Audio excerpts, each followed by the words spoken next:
बहरहाल चलिए मैं लक्ष्मीकांत जी से इसका जवाब ले लेती हूँ। लक्ष्मीकांत जी, यहाँ स्वर्णिम चतुर्वेदी कह रहे हैं कि सब कुछ आपका फैलाया हुआ है, कोई दिक्कत नहीं है, पार्टी में किसी तरह का दो फाड़ नहीं है। देखिए, ये पिछली बार जब 2018 में चुनाव जीत कर आए थे, लगभग 99 सीटें इनकी आई थी और मुख्यमंत्री का इनका लड़ाई सड़क पे लड़ी गई थी। उसके बाद जब राजभवन में शपथ ग्रहण का समारोह हो रहा था, उसी वक्त से इनकी लड़ाई शुरू है। जिस वक्त सचिन पायलट को उप मुख्यमंत्री और उनके अधिकार को छीनकर अशोक गहलोत जी को मुख्यमंत्री बनाया गया था, उसी वक्त से इनकी लड़ाई शुरू है। और ये कह रहे हैं भारतीय जनता पार्टी का फैलाया सिफूगा है, तो स्वर्णिम चतुर्वेदी बता दें कि सचिन पायलट को गद्दार, कोरोना, निकम्मा, नकारा, ये अशोक गहलोत जी ने कहा था कि भारतीय जनता पार्टी ने कहा था। राजस्थान की जनता आप दोनों की लड़ाई में पिसी और जिस तरह ब्यूरोक्रेसी बटी रही, जिस तरह सरकार बटी रही, जिस तरह आपने पूरी सरकार को दो भागों में विभक्त करके रखा और जिसका खामियाजा राजस्थान की जनता ने भोगा, जिस तरह लॉ एंड ऑर्डर की सिचुएशन बिगड़ी सरकार के फूट के कारण और जिस तरीके से सारा राजस्थान आज पिछड़ा हुआ बना हुआ है, उसका कारण सरकार का विभाजन है। देखिए, ये बात तो सही है, कोई भी इस बात को मानेगा कि सचिन पायलट पिछली बार प्रदेश कांग्रेस पार्टी के अध्यक्ष थे और उनके नेतृत्व में सरकार बनकर आई थी, लेकिन अपने संपर्कों का फायदा उठाकर गांधी परिवार से अशोक गहलोत सीएम बन गए और सीएम बनने के बाद जिस तरह अपमानित किया उन्होंने सचिन पायलट को बार बार, ना केवल उनको शब्दों से अपमानित किया बल्कि उप मुख्यमंत्री और प्रदेश अध्यक्ष की कुर्सी से उनको बर्खास्त किया। ना केवल उनको बर्खास्त किया बल्कि उनके समर्थित मंत्रियों को बर्खास्त किया, जो एनएसयूआई का अध्यक्ष और युवक कांग्रेस का अध्यक्ष उनका बनाया हुआ था उसको बर्खास्त किया। ये जो है, ये भारतीय जनता पार्टी में डालने की कोशिश नहीं करें। इतना खुलकर कुछ हो सकता है जो कांग्रेस पार्टी ने राजस्थान में किया है। और उसके बाद अभी एक साल पहले मल्लिकार्जुन खड़गे जब कांग्रेस पार्टी के पर्यवेक्षक बनकर राजस्थान आए थे सचिन पायलट को मुख्यमंत्री बनाने और अशोक गहलोत राष्ट्रीय अध्यक्ष का चुनाव लड़ रहे थे कांग्रेस पार्टी का, तो आपको याद होगा कि सचिन पायलट के समर्थन में जो मल्लिकार्जुन खड़गे भेजे गए थे राहुल गांधी के द्वारा, मुख्यमंत्री के घर में मल्लिकार्जुन खड़गे 8 घंटे तक बैठे रहे। सारे के सारे विधायक लेके अशोक गहलोत जी के खेमे के लोग दूसरी जगह बंगले में मीटिंग करते रहे। उस मंत्री के यहाँ, जिस मंत्री ने बयान दिया कि आलाकमान वालाकमान कुछ नहीं होता, अशोक गहलोत ही आलाकमान है, तो एक चाय तक मल्लिकार्जुन खड़गे को 8 घंटे तक पूछी नहीं, सचिन पायलट को मुख्यमंत्री बनाने आए थे। और जो ये इतिहास में याद रखा जाएगा। चलिए ठीक है, इस पर मैं स्वर्णिम जी से जवाब लूंगी। रुक जाइए एक सेकंड, अभी बाकी लोगों से मैं 10 सेकंड और लूंगा, 10 हाँ, सेकंड और लूंगा, ठीक है 10 सेकंड और लूंगा।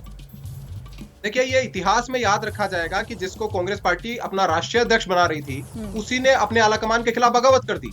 ये कोई बंद कमरे की बातें थोड़ी हैं, सारे देश ने और सारे प्रदेश ने देखी है। और स्वर्णिम चतुर्वेदी आज जब राजस्थान की जनता इसका जवाब देने जा रही है, दे चुकी है, तब आप आकर ये स्तर को ढकने की कोशिश कर रहे हैं। इनसे कुछ होगा नहीं दोस्त, जो कुछ होना था वो हो चुका। आज राजस्थान की जनता ये ठान चुकी है कि आपको यहाँ से जड़ से हटाना है, क्योंकि आपकी अराजकता 5 साल यहाँ पर चली है, आपके अत्याचार यहाँ 5 साल चले। और निश्चित मानकर चलिए, आज जो मतदाता निकल कर बाहर आया है, जिसने वोट डाला है, वो कांग्रेस पार्टी की सरकार को उखाड़ फेंकने का संकल्प ले चुका है। चलिए, वो तो नतीजों के दिन यानी 3 तारीख को सब क्लियर हो ही जाएगा। थोड़ा सा इंतजार हम इस पर और कर लेते हैं। संजय जी का मैं रुख करती हूँ। संजय कुमार जी भी हमारे साथ बने हुए। संजय जी, क्या लगता है आपको, ये तकरार क्या अब दूर होने वाली नहीं है क्या? अगर वोटिंग के दिन भी अगर कोई बयान दे रहा है और उसका तुरंत खंडन सचिन पायलट आकर कर देते हैं अशोक गहलोत के बयान का, तो इससे क्या मैसेज जाता है? सर, आपको क्या समझ में आ रहा है? शिरीन, आप ठीक कह रही हैं कि अगर वोटिंग के दिन भी इस तरह की टकरार दिख रही है तो ये साफ साफ चीज़ें दिखाई दे रहा है कि ये कह सकते हैं, जिसका वर्णन पहले किया जा रहा था कि प्लास्टर ऊपर कर दिया गया था, लेकिन दीवार में अभी भी बड़ी दरार थी, तो प्लास्टर उखड़ गया चुनाव के दिन और दरार जो है दोनों नेताओं के बीच में साफ दिखाई पड़ रहा है। और वोटिंग के दिन, जब अभी नतीजों का पता नहीं कि नतीजे किस पार्टी के पक्ष में आएंगे, अगर वोटिंग के दिन इस तरह की तल्खियां हो रही हैं दोनों नेताओं के बीच में, तो संकेत साफ है और ये कोई शुभ संकेत नहीं है पार्टी के नजरिए से। ठीक है, आप कह रहे हैं कि ये संकेत शुभ नहीं है और इस पर विचार किया जाना चाहिए। संजीव श्रीवास्तव, आपका भी इस पे कमेंट में ले लेती हूँ। क्या लग रहा है सर, ये क्या डैमेज करेगा कांग्रेस को? हालांकि अब तो देखिए आज चुनाव का ही दिन है, लेकिन अगर चुनाव के दिन भी इस तरह की मतभेद साफ दिखाई दें, बयानों में इतना डिफरेंस दिखाई दे कि एक आकर बयान एक बात कहता है और दूसरा सीधे आके उसका खंडन कर देता है, क्या है सर ये? देखिए, ऐसा है कि आपके संवाददाता ने और फिर संजय जी ने अभी उस बात को रिपीट किया कि दीवार में दरार है और ऊपर से आवरण डला हुआ है। मैं आया तो जयपुर में बैठा हूँ, मैंने पिछले 5 साल इनका खेल देखा है।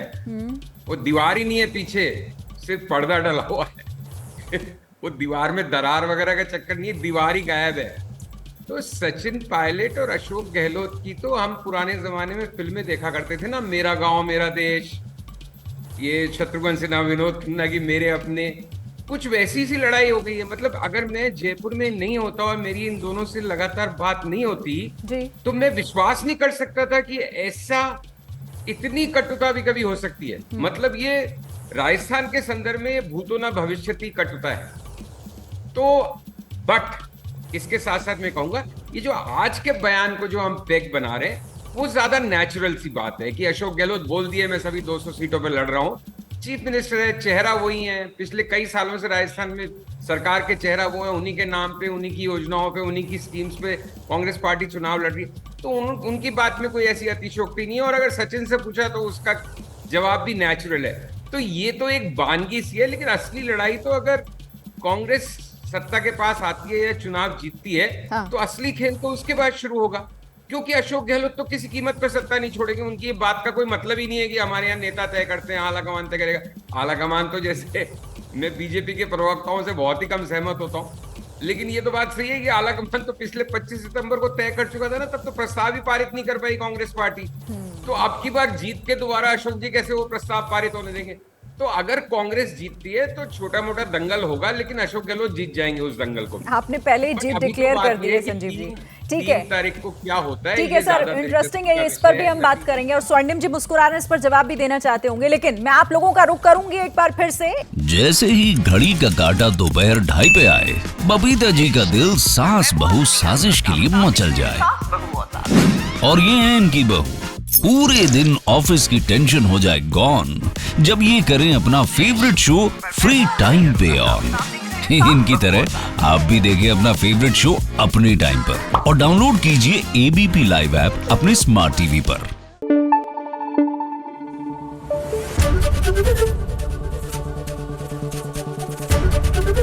एबीपी न्यूज आपको रखे आगे।